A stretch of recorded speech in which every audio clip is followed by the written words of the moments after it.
Hello, I'm Loren Sederstrom, and I'm the host of the All Around Grant Show. Some of what we've covered on the show. The Great Grant Tractor Parade and the GRP float that has also been in several other parades, as well as some of the greenhouses in Grant, the apple orchards, some of the farm markets in Grant, pick your own blueberry fields, which we have close, some of the farms that are around, car shows that we frequent, as well as the cutter parades and so much more. So join me.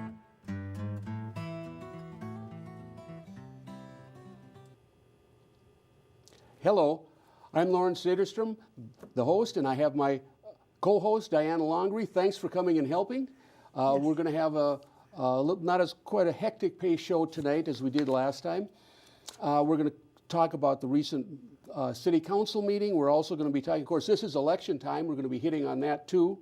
And we're going to be talking about the hockey arena they're trying to put up in Matamidi, and the levy that they're going to have for the schools, and the grant election. So we got a full palette today. So why don't we start out? We had a very short city council meeting. It went really quickly, and we're going to be talking about, of course, the big thing is always fixing the roads and how they're going to pay for it. And sometimes you just have to ask the right questions. So if you could play the first clip, and we'll talk on the other side. Investments for the 65th Street Road Improvement Project.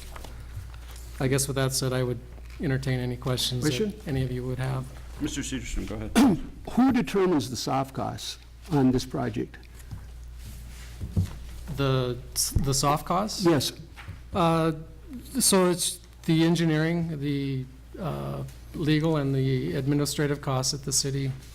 So that I'm trying to understand how it comes together, I guess, and what percentages of each. You know? So each project is a little different. You wouldn't just put a percentage on a construction or something like that. I guess I'm not sure where the questioning is going, but you know, most projects or all projects would have a component of the legal, administrative, and engineering costs for the project to take it from conception all the way through to where we're at today. So, well, are there usually many legal issues involved? I'm just this kind of, if you're just typically the city staff between the planner and the administrator and the city attorney will take a look at things like the assessments and making sure that those are correctly done and things like that. So there is a little time for legal and some of the administrative time that Kim spends in publications of the public hearing and things like that. So there is time there. They're talking about soft costs. In other words, when they put a road in, you just don't pay for the road. You have to pay for the engineer, you have to pay for the planner, and if there's any legal. But it's kind of interesting that this many times it's up to 20% of the price of the road. So out of an $80,000 road's going to run another 16 grand, and that's just that's what it usually comes out to. I don't know, what have you found in your experience about these soft costs when you were the mayor of Maplewood? We had a different type of soft cost issue in Maplewood, in that what we discovered what was going on is that Maplewood would have some of their on-staff people, because unlike the city of Grant, where you folks don't have on-staff people, you would have consultants that you're hiring to do these things. Maplewood, we actually had employees because there's a public works department and it's a totally different scale. But what they were doing is that they would have city engineers in the public works department conducting the feasibility study, and they would clock how many hours that they put into doing the feasibility study or doing the inspections of the road project or whatever. And of course they would get their regular paycheck every other week, and that of course came out of the operational budget. And so you'd be thinking to yourself, well, they're being paid out of the operational budget. It's budgeted every single year. And that's coming from the taxpayer dollars, correct? Correct. That's what you would think. Well, what Maplewood was actually doing is that they would pay those city workers just as they normally would out of the operational budget, but then on the side, they would take the amount of time that the city workers put into the road project. They would then multiply that number of hours by 3, and then it would also multiply it by how much each of those staff persons made per hour. And then they would come up with that big number as if they were an in-house engineering firm. And then they would figure out what that big number is, the city employees' time times the salary per hour times a factor of 3 to account for overhead. And then they would take that big number and they would pull that out of the bond money for that road and take that money and put it back into the operational budget. And so we always had a lot of cash flow. And yet, you know what happens when you start doing that kind of thing and you have to start paying those bond dollars back and you've taken money out that's more than what you probably should have? Well, you end up with a high Debt. high debt and a high amount of interest that you're paying that actually ended up being partly for staff salaries. Now, that's a different kind of soft cost than what you're talking about in the city of Grant. But it's, like I say, in every city, there's a little bit different twist to things when you're talking about soft costs and understanding what it is that goes into that. And you're right, it's what is the question that you ask. That's how you get down to the bottom of it. Well, that wasn't a very good answer, but let's play the next clip and see what the mayor says about the soft costs. Yes. St. Paul has them, Lake Elmo has them, Stillwater has them. Who else did I look at? White Bear has them. All of them have them. And what they do is they spell it out in their assessment policy. And I think we could do a little bit better job on that. So I think Loren has some good points here. We could do a little bit better job on spelling that out. Those soft costs are everything from, are we assessing people properly according to state law? And that's not as simple as it sounds. Okay, that really isn't. There are state laws that mandate how these assessments take place. When a road gets done, the first thing that has to happen is a feasibility study, and that feasibility study, while sometimes covering all those costs, doesn't cover coring, as I understand, does not cover the engineering that determines what type of a project that road may be viable for. So that was his take on it. I don't know, I just think it's a little bit dubious when you're going to put an overlay on a road that's already existent. You obviously have to patch any holes that are there, but how much engineering has to be done to put a 2-inch overlay and compact it to 1.5 inches? Well, and I think you're right to ask that question about the soft costs, because it is a way that you can pad the bill, quite frankly, depending upon what the project is, what is required, and what is the extent of that road project. I mean, if you're just doing a mill and overlay, you're going to use the existing road base. There's not necessarily the same amount of testing and structural design that you have in a total road reconstruction project. Is just different. The next little thing we're going to tackle is a guardrail. Last year, along Keats and along Jocelyn Lane, there was a lot of water and there was flooding. So then they had to raise the road 2 feet. Well, now they're going to have to put a guardrail on there. But what's really interesting about this particular situation is they've never been ceded the rights to the road. It's just there. So the ownership has never been transferred. It's just being used. Now they want to widen it by 4 feet to offset the amount of space that the guardrail is taking. And I just had a conversation with that gentleman today, and he doesn't want them taking his land. And I just don't know how a city can run a road through when the rights have never been given. But we'll talk on the other side about That sounds like a problem to me. Yeah, big problem. We play that. This is the roadway improvement project for both Jocelyn and Keats Avenue. If you recall, I think last year we had an emergency with flooding on that roadway, and we got some material from the county for filling both of those roads, and we ended up filling those roads about 2 feet above where they were from their current condition. And because of that fill, increased the slopes of the wetlands to the east of each one of those roads, which created a safety concern for that roadway. So we've gone out and received a quote for guardrails for both of those roadways. Guardrails are a specialty item. Not very many contractors do that work. So what's interesting, like I said, I just got a call from the man, and they brought a bunch of papers for him out to sign, and he very wisely refused to sign them. And he called me to find out what was going on, and I just played the clip from the city council meeting so he didn't have an understanding. And I said, well, you better call the engineer, get the papers back, and take it to your attorney and review it. Because I think there's some legal issues that is going to be involved.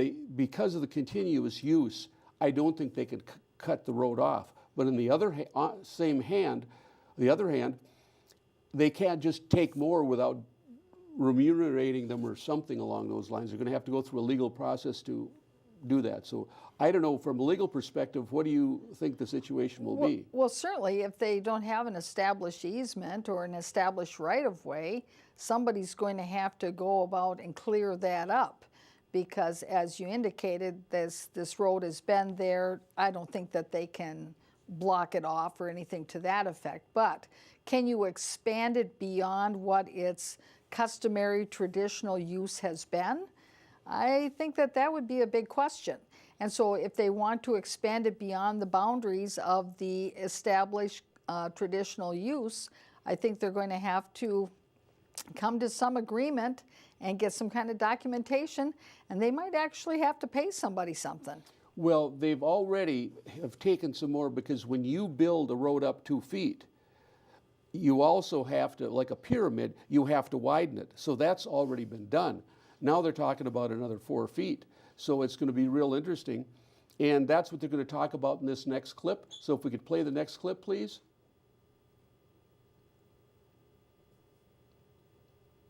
Which take up some additional space on the roadway. Okay. And so to install these plate beam guardrails on the edge of the existing shoulder, in order to get the same width that we have currently for the roadway, we'll have to widen the roads even further to the west than they are right now. So that's why we're widening the roads 3 feet, I guess. Okay, so the question I have, so what's the cost of widening the roads, do we know? Is that included in this? So we're gonna have Klein Brothers do that work. I haven't got a quote from Klein Brothers to do that work, but I can certainly get that from Klein Brothers. They're already on contract as our road grading contractor, and so we thought it would be more efficient and cost-effective to have Klein Brothers do that work. Yeah, that's kind of interesting. They're kind of going ahead with this, and they really don't have any concrete numbers. Now, Washington County sometimes will offer to give excess fill, or on that particular road there was a bunch of asphalt millings that they wanted to get rid of. And so the city of Grant basically paid for the trucking. So that was pretty convenient. But now they're gonna have the issue of filling, and when you realize it's probably 8 feet down, down to the water, that's going to involve quite a bit. And Right, and this is a city road, correct? it's a city road. Yes. Mm-hmm. And it's interesting because it kind of curves through a wetland. And you're kind of like going right through the middle of it. And last year we had flooding, and they had to put pumps in. They worked with the Valley Branch Watershed. And of course, Watershed wanted to study it for a year. Tell that to somebody who is having their home flooded. Yeah, we'll get back to you next year. Gurgle, gurgle. Here's a couple life jackets. And So what Larry Lanou did is he knew a contractor and they worked together on this project. He set up the pumps because that's what he's an electrician that does wires pumps for pumping stations. And they got it taken care of. Mike Regan was nice enough to allow them to run it through pipes to where they had a porous pond with like a gravel, so it would go into the soil, and that's how they fixed it.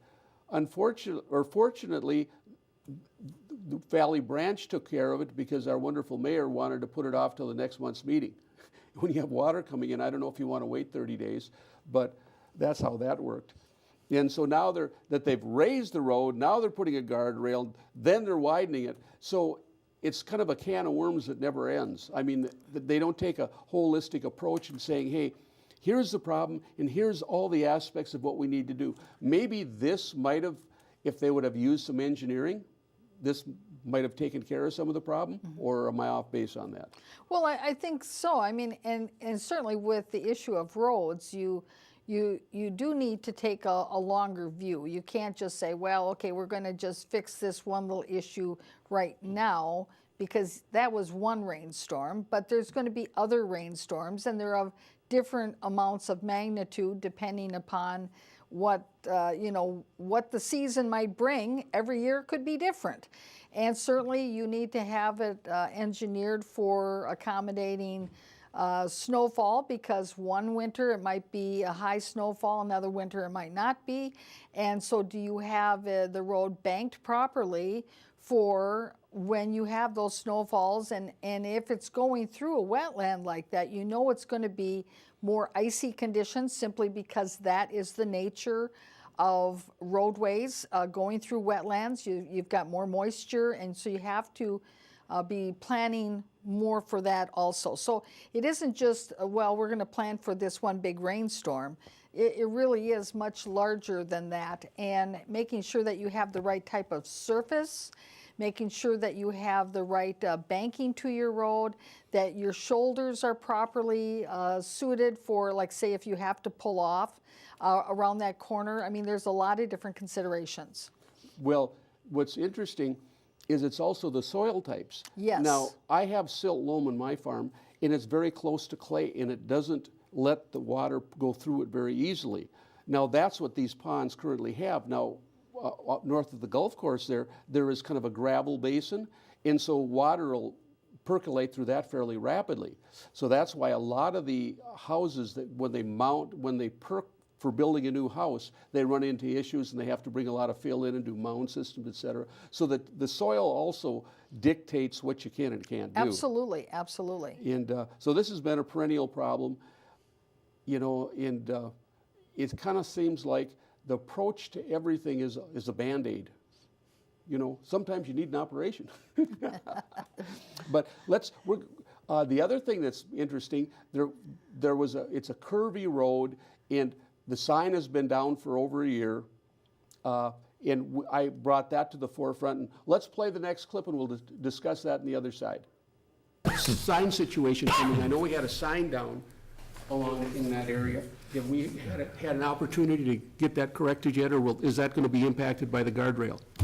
The sign situation? Yeah, there was a down sign, I think, curve or something down there. I'm going to jump in here for a second. We talked about this about 2 months back, and being the part-time mayor that I am, I ran out and parked there and walked the entire thing down where it's pumped out to protect the 7th green, I believe, of Indian Hills. So I walked all that. I walked all the way down about 100 yards, went all the way down in the ditches, did the same thing on the other side, then went on the other side and did that, and I'll be darned if I can find that sign. Okay, well, I was just Yeah, going to follow. no, I'll be darned if I can find it. At this point, and I think the point is well made. The guardrails are going in for a reason. There's 650 linear feet of guardrail going in there, if I'm not mistaken, to protect those slopes. It's needed, obviously, with the type of slopes we're talking about. If we can't find that sign, we need to do something else there to kind of slow that traffic down, and that's something that I think we do need to be talking about as we move forward. Because if that sign can't be found, or perhaps clients have picked it up, or someone else has picked it up, or the sheriff's department, if we could just look into that, Kim, maybe, and see if someone else may have that sign. Otherwise, I think maybe we need to have it brought back so we can take a look at budgeting for that, getting that done. Well, they finally actually did something. They're going to have the S-curve slow sign. They're ordering 2 new ones. Now, I'm just curious as to what was the whole show there about making a point of being a part-time mayor, and then that he walked up and down the road, both sides, looking for a sign. Is he looking for a blue medal? Well, it's a little bit of propaganda. He wants to show how wonderful he is, because his image is somewhat soiled, let's put it that way, with some of the things that are going on. It was really interesting. You've seen him on other shows. Have you noticed how pleasant he was on these clips we've seen? I almost asked them if they wanted to sing a couple choruses of Kumbaya at the end of the meeting. I mean, they let me talk. I was in shock several times. My goodness, I had to pinch myself. You know, you kind of wonder what's going on when the tone changes that drastically. You know, Mr. Sederstrom, I think you just need to call yourself a consensus builder. And that is what we're seeing here tonight, is just there's evidence of it there at the council meetings.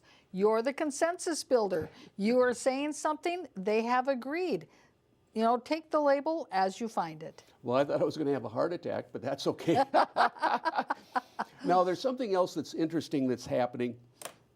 In Grant, there are 3 watersheds: Rice Creek Watershed, Valley Branch, and Browns Creek. Now, I currently am in Browns Creek, and we've talked at other times. I dug that small pond, it's probably 30 by 90 or something, as a safety precaution, because the guy was hauling in the 300 hydrovac trucks and dumping all that wastewater. And of course, we have 32-145 that says no wastewater will be discharged within 3,000 feet of a well. Well, there's about 15 wells within 3,000 feet. Of where he was dumping. Where he was dumping, and it's right across the road from me. And the other thing that hasn't been addressed, and I've talked about this, those hydrovac trucks, it's half dirt and half water. So when they dump it in the pit, the water goes into the groundwater, and there's problems with that already. But what is left is the dirt, or whatever solid material. Mm-hmm. Well, I tried to point out to Karen Kill at Browns Creek that he basically raised the level of that whole parcel 2 to 3 feet. Oh, no, it's the same. And I said, well, no, I farmed that for 6 years when the last woman lived there. And I said, that has been raised, so it all comes down to the corner where the culvert is by the stop sign, which goes right into my hayfield, which I was not happy about. And so we've had all kinds of contentions going on about that. But I had mentioned in this, it was in our packet, that they're evidently redrawing the lines, and that hydrovac truck dumping station and the property south of it, along with my property, is going to be moving to a different watershed district. And so if we can play the next clip, we can talk on the other side. Have you been notified of this, No, I have Loren? not been notified. You have not been The notified. first time I saw it was when we saw it in the packet. You saw in the packet, And I okay. talked to Karen Kill today, Okay. or yesterday briefly. All right. One of the things she did mention is she had a concern on Woodpile Lake about changing the grade so it would drain to the north and not so much into the woodpile. Yeah, But that, we can talk about that another day, but that was a concern. And as long as the subject came up with watershed, I thought it would be an appropriate time to talk And you are about it. going to, I would assume that you were going to be going to Oh, yeah. that meeting? Okay, so if anything comes up from Woodpile, we would hope that you would come back and report on it. Okay, absolutely. Okay, excellent. So they're supposed to have a meeting, and they're supposed to be sending letters out that's telling us they're transferring us from one district to the other. The only little cute thing about that is last year I got a Browns Creek permit, and it was, what, $50 or something. This time when I came out, she said, no, I want an escrow. I want a $1,000 escrow. I said, well, why do you need $1,000? Well, we'll give about $945 back after we make sure it's planted.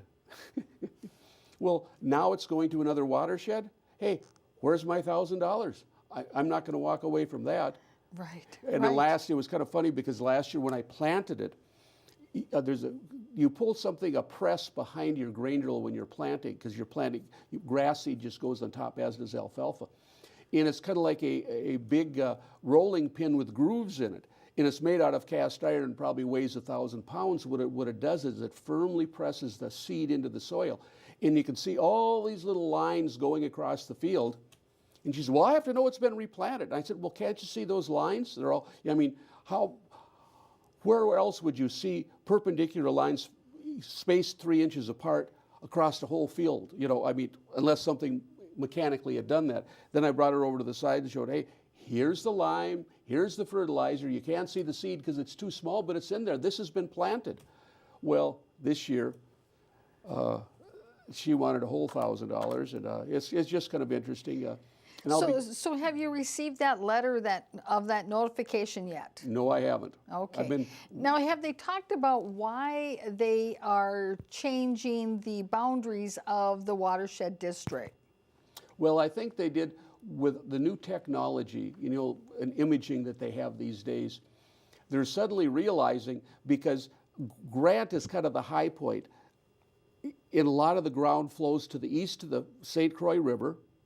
In west, it goes to Rice Lake and the chain of lakes, and ultimately to the Mississippi. So it's not like a mountain, but it's still, the elevation is still somewhat higher. And I guess I'm on the edge of that. And I know they had a drainage easement that I maintain across my field.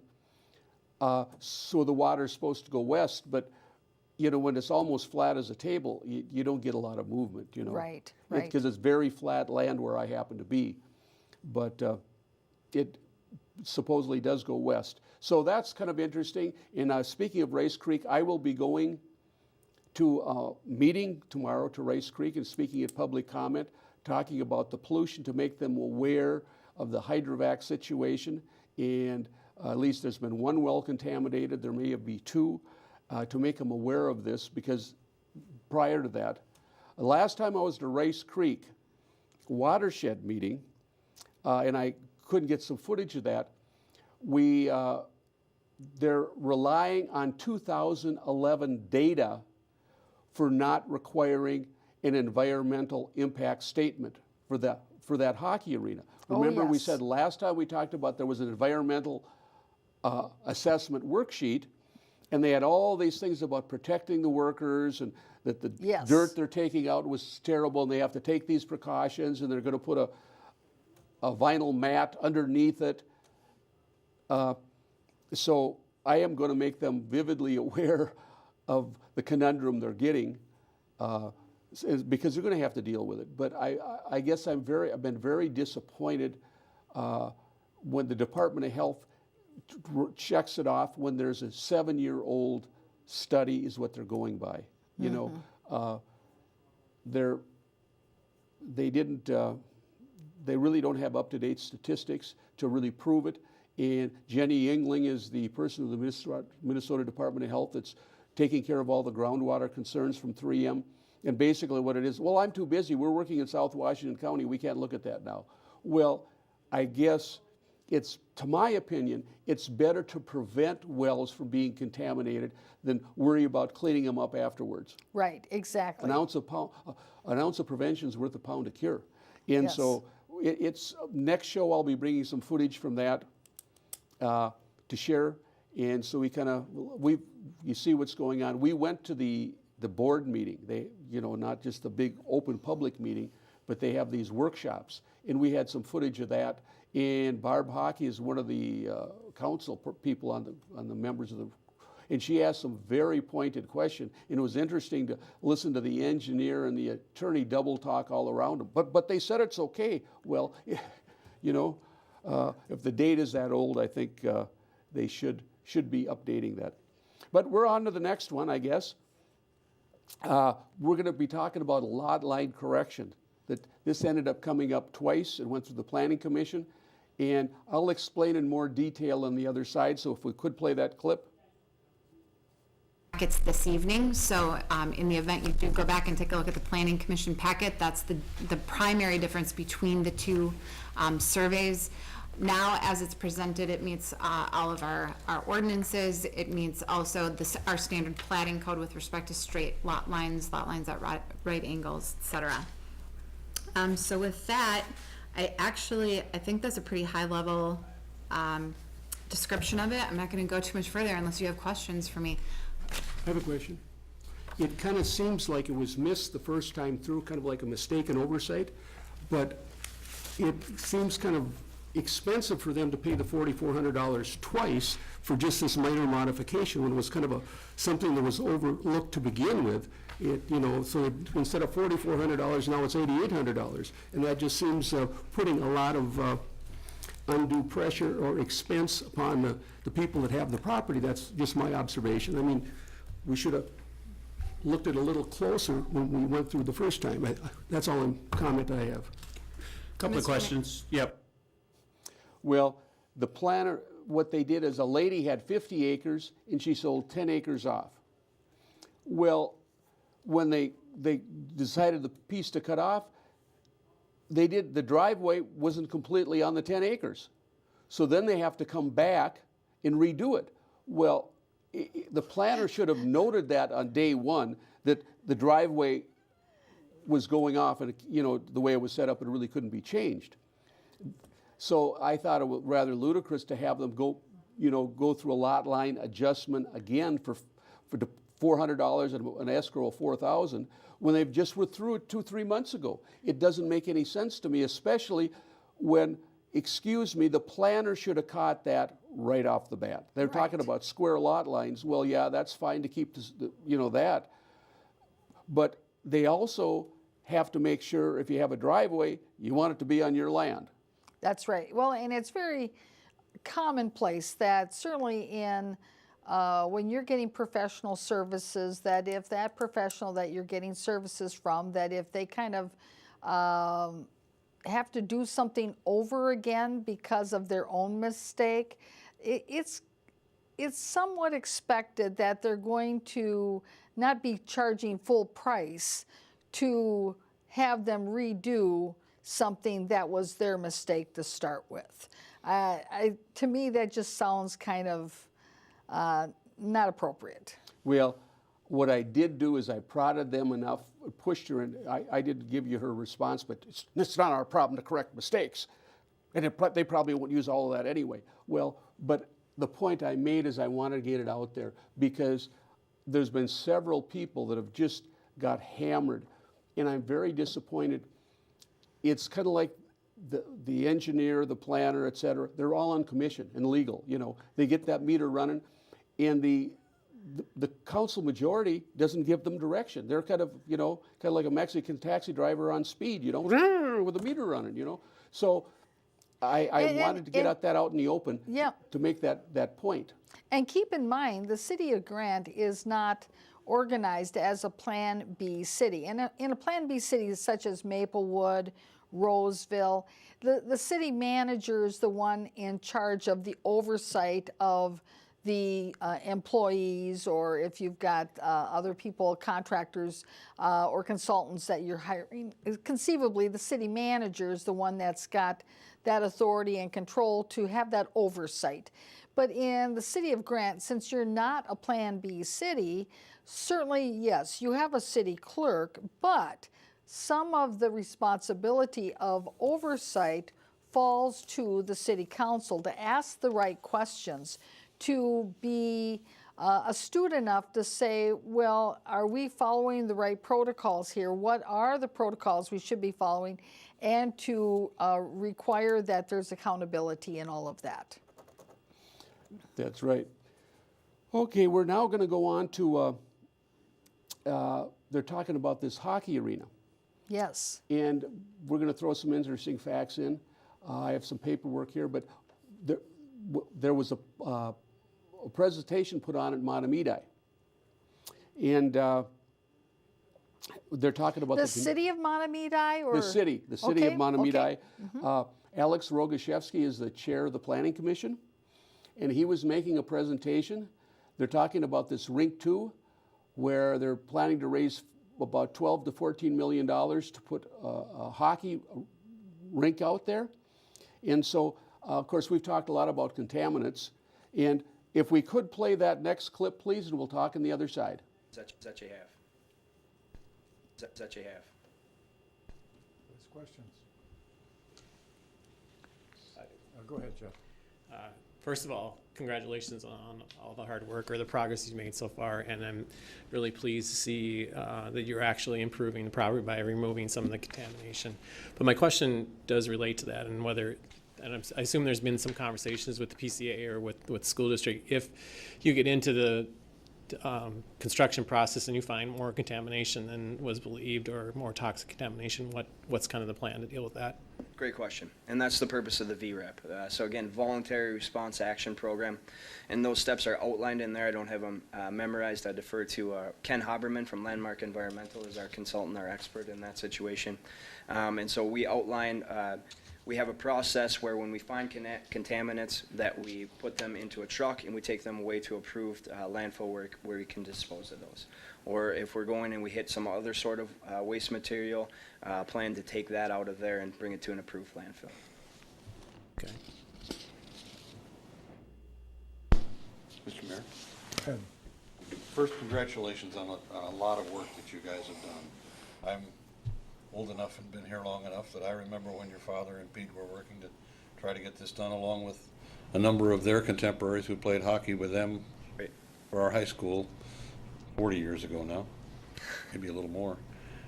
It's been a long battle, and I think you guys have really hung in there to try and get it done. I think you're doing the right things. I saw you're proposing a geotech liner under the facility, which is something that we did at Wildwood School for exactly the same reason. Not that we had reason to think that there would be issues, environmental issues in the building, but simply an abundance of caution. There. Now, they're going to be running a vapor barrier intrusion under that. But what's really interesting about this is I have the deed in the covenants that are in the deed, okay? And first of all, let me clear up what the MMDA is. It's Mixed Municipal Disposal Area located on the property. Okay. Restrictive covenant number C. And just for our viewers maybe who haven't caught some of our previous shows, this rink is being proposed to be built on that area, correct? That's right. They're going to be they want to take 50,000 yards of dirt out. But there's the first one is groundwater use and drilling. They're attached sampling or investigation not for any purpose, any surface water, subsurface water, groundwater located. In addition, no party shall conduct any on-site drilling unless the same is to conduct site remediation. Okay, no more. B is excavation and disposal. Nobody shall conduct any landfill. And C, this is the biggie, construction restriction. No structures requiring foundations or footings shall be constructed on the MMDA. The covenants contained in this deed shall be included in any deed for the property and shall be covenants that run with the land and shall be fully binding upon all persons or entities acquiring title to the property, whether by descent, devise, purchase, or otherwise. So let me take a look at that, Mr. Sederstrom, because you see, typically when you have covenants like this, and it says it runs with the land and it continues forever and ever in perpetuity to anybody who owns the land in the future, it pretty much, that's what it means. Now, this deed is from 2004. And do you know, has there been any other documents filed against the title of this land that have changed the covenants that are contained in this deed? That was procured approximately 1 year ago, and there was no modifications added, as we're aware. Wow. But there's also supposed to be 2 wells on this property, and there's supposed to be tests run every year. It's in the conditional use permit. However, the city of Grant does not enforce the conditional use permit.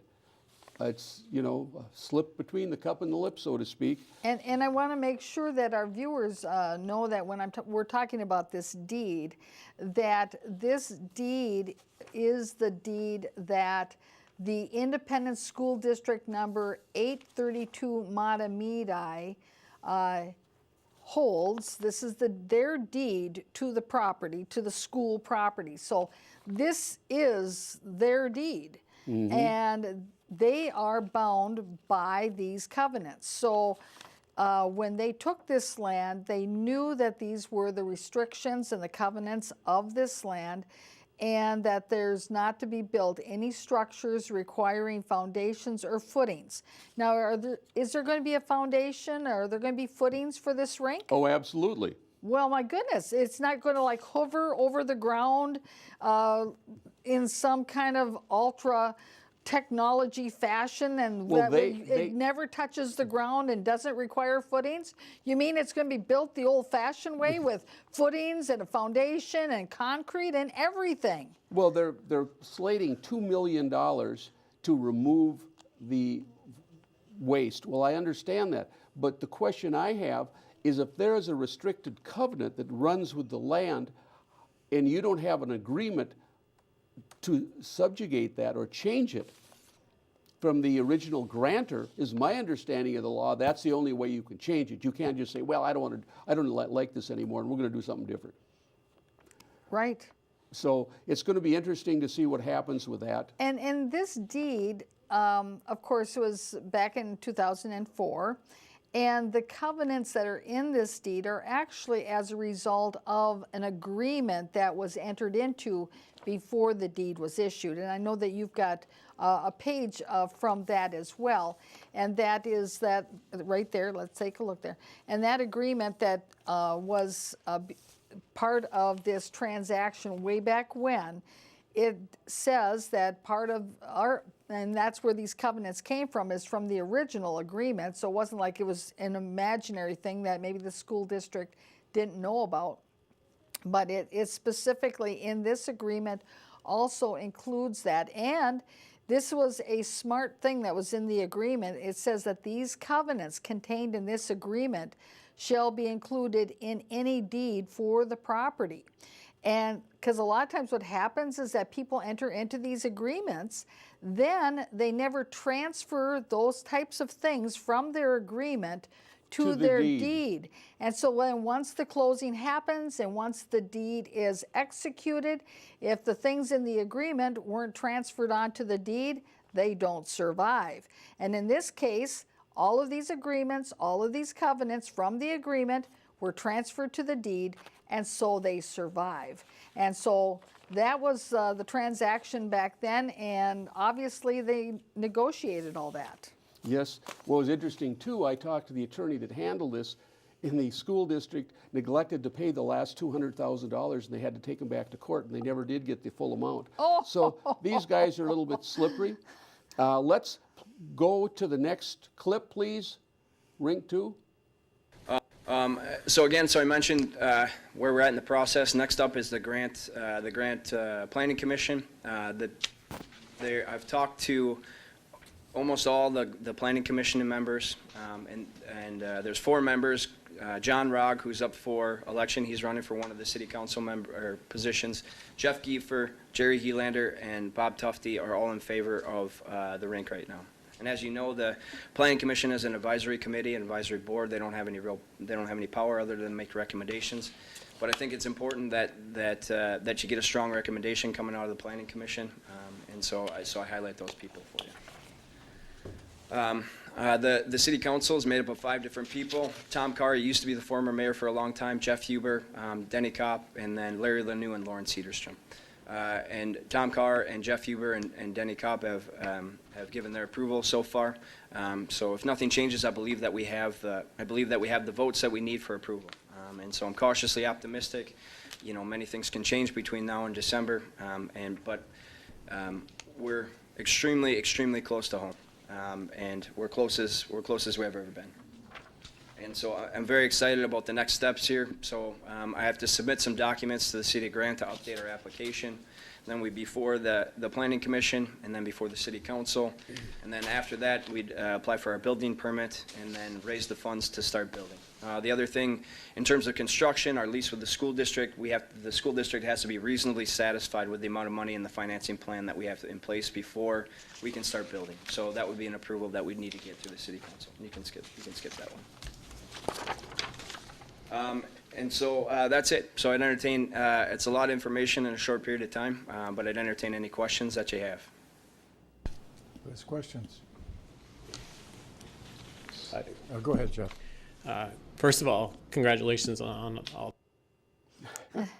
Now, Mr. Sederstrom, first of all, I recognize many of those names that they say are in favor of this. They're all the insider crowd with the Mayor Huber. That's right. And that's all his cronies, all his buddies, and they are all on board.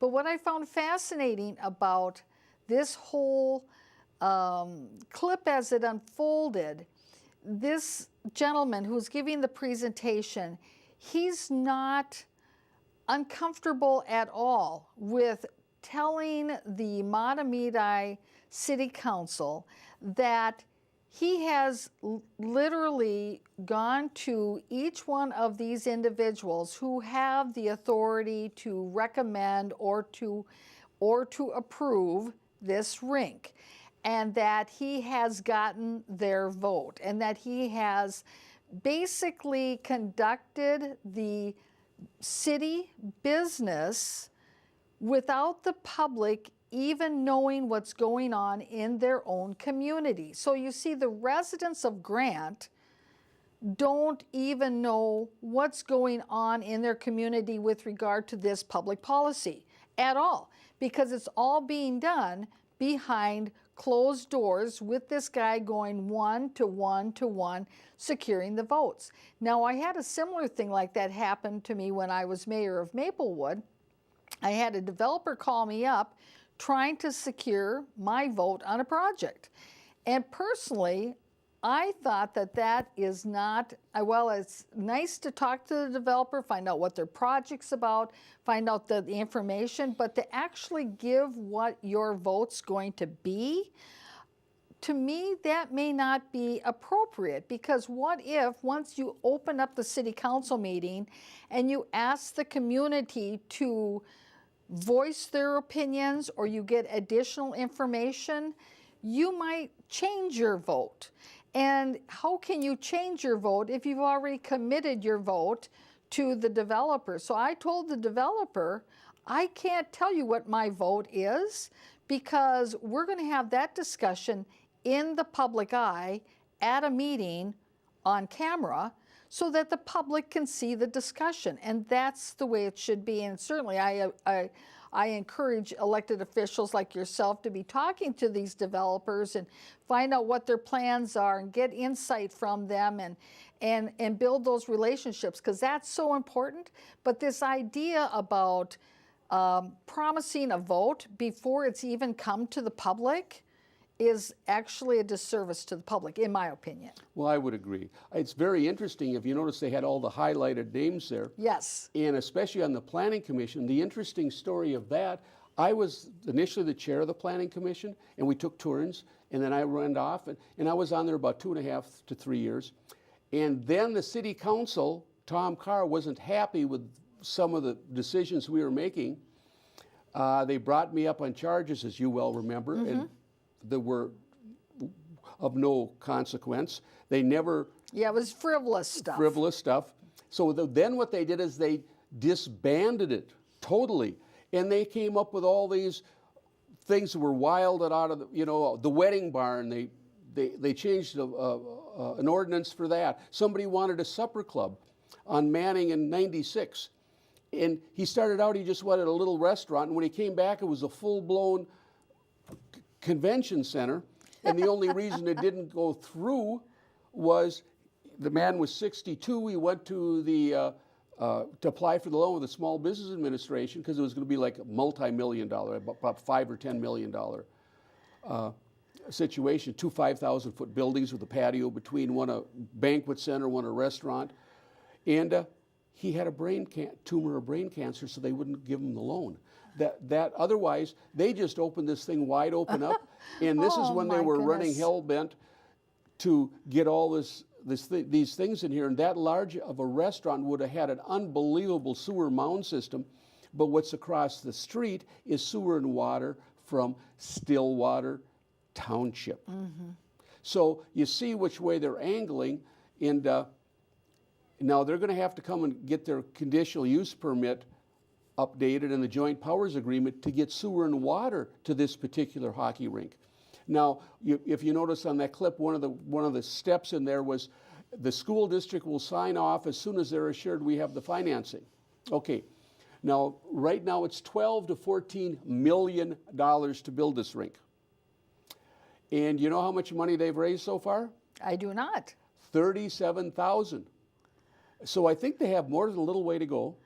And I was just talking to someone today that 2 or 3 of the big contributors, quote unquote, have the children the grandchildren were taken out of the district and sent to Hill Murray. A couple large donators to this cause. So they maybe have some real difficulty of someone wanting to fork over 12 to 14 million, and taking that dirt out of there just costs another 2 million. Yeah, Now, right. what's ironic, they have plenty of space over at H.W. Anderson or whatever that school they have. They have another school with 24 acres. That's an elementary. They could build it over there without any of the problems of the soil or anything else. But what the plan is, they want a campus plan, because this is ground you can't do anything with anyway. And then they can tear down O.H. Anderson and sell the 24 acres, and you can get what, about 60 or 70 houses in there? Talk about raise some money. They were also given an option where if the 160 acres across the street from Wildwood could be annexed into Matamidi, they would be given 10 acres of land for free to put their, but again, that would have been taxed. The school district land can't be taxed, so they're going to lease that land for $1 a year. Now, the only problem with that is what happens if it goes bankrupt? Who's going to end up picking up the tab? Right, right. If they're having difficulties already. Again, this is coming up for election. That's what we have. Oh, yes. Tell us about the election coming up. Well, there's a couple things. Of course, obviously, as you can see, I'm running for my second term. I view myself as the canary in the coal mine. Without me putting on the show and giving out information so residents would never know. For example, the hydrovac dumping. They were going to do nothing with that, dumping 150,000 gallons of wastewater. Oh, that's above our pay grade. Well, talking to the Minnesota Pollution Control Agency, they said that's what local ordinances control, and you have to pass it. And 3 times I brought the amendment in to change it, including a definition of what hydrovac dumping, and they would not even consider it. They wouldn't put it up for... And when you're saying they, you mean the council majority. The council majority. Because they have that obstructed situation where you have to have a motion and a second to discuss something. Then you have to have a full vote of the full council majority to get it on the agenda. So as a result, in 3 months running, I didn't get it on the agenda. So that went south. So I'm running again, and so is Larry Ledoux. He did a lot with the flooding. And it's kind of interesting because they're coming up with this levy, and they have... And that's the Matamidi School Matamidi District. School District. And instead of... They have a levy already, but this is going to be different because they're going to be an automatic increase in 2019, 2022, and 2025 every 3 years. And it's going to be going up. Now, this is on a $300,000 house. Well, the only $300,000 house you can find in Grant is a vacant lot with a cardboard box, because the land values tend to be much higher because they're the 10-acre lots. And when you have a higher land value, there's a tendency that you have to build a higher value house or property on it to justify the land expenses, if that makes any sense. That's right, exactly. You're not going to put a 960 square foot split entry on a 10-acre parcel. And lots have been going recently from, the cheapest lot was 8-10 years ago, was half swamp, went for $225,000. This last year, 2 lots just went off Jamaica. They're 10-acre lots. They back to the Gateway Trail, $320,000 and $335,000. Wow, and that's just the land That's the lot. without a building. Without a building. Wow. I'd let you put a cardboard box on it. You might get by. Get a nice one from a refrigerator, But anyway, so what it's going to do is it's going to basically make 60 cents out of every dollar that the Grant Citizens pays in taxes will go to the school. We're now paying 53%. And as I said before, last time, there was this mailer that came out, we're talking about Stillwater. And the highest, the school portion of property for a 250,000 homestead for this year, South Washington is highest at 1,700. The second one is Matamidi at 1,400. Then it's 1,100 at Oakdale, 1,100 at Hastings, 1,100 Chisago Lakes. And so that's the White Bear comparative. 1,100. It's 929 in Stillwater. So they're near the top already. Matamidi is. Matamidi, they're And the so second. that's the comparative. So put that up on the calendar, up on the camera there, so that people can see that comparative. And Matamidi is the second Is one. the second correct? one. It's right here. Right. So that gives The red one on the bottom is the Stillwater. So Right. there's quite a discrepancy. If you live in the Stillwater district, you pay 42 cents out of every dollar for schools. In Matamidi, you're paying 53.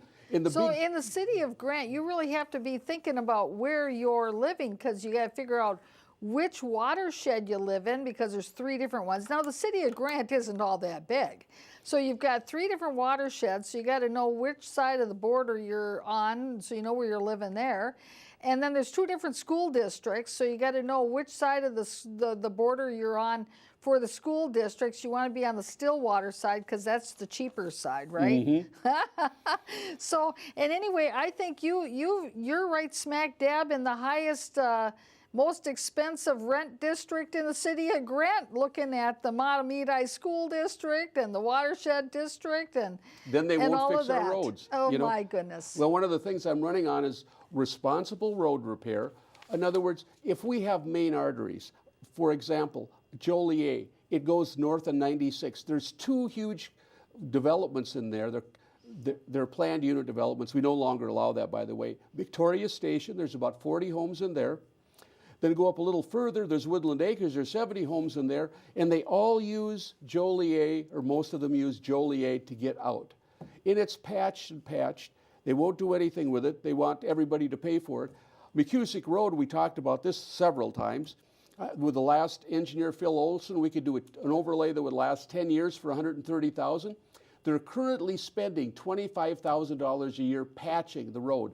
So in 5 years of patching, if they just put it all at once, they could have 10 years of road. It would save 50%. But, you know, what can you say? We also have been trying to get a CERT team, which is a citizen emergency response team, and they won't even take care of that. You know, and I've done a lot. And that wouldn't cost anything either. That's just working with volunteers in the community to form this CERT team. Well, I've worked a lot with this community. I was in the Planning Commission. I was the chair. I've lobbied the legislature for that no school on a dump site. I was award-winning producer at White Bear at the Suburban Cable. And, you know, I'm an original charter member of the Grant Heritage Days Tractor Parade. So we do a lot of things out there. So I've been, what my concern is, I want to make sure we can protect the health, safety, and welfare of our people, whether it's safe roads, safe water. Those are things to be working, and also safe emergency response. We just had a barn burned down, and less than a mile away was that dry hydrant that goes into the lake. The school, the fire departments won't use it. Well, why have it? There's so many things that could be, in terms of health, safety, and welfare, improved in the city of Grant. We've had several fires. We need to fix things a little bit better and get going. So anyway. Good luck on the election coming up here, Mr. Sederstrom. Hopefully I'll be getting back in to continue my work, because it's tough to sit through all the controversy, but it is what it is. Somebody's got to roll up their sleeves and do the work. Well, thanks, and that's you. Thanks for joining me. We've done a wonderful, I think we've covered a lot of ground. We'll see you next time.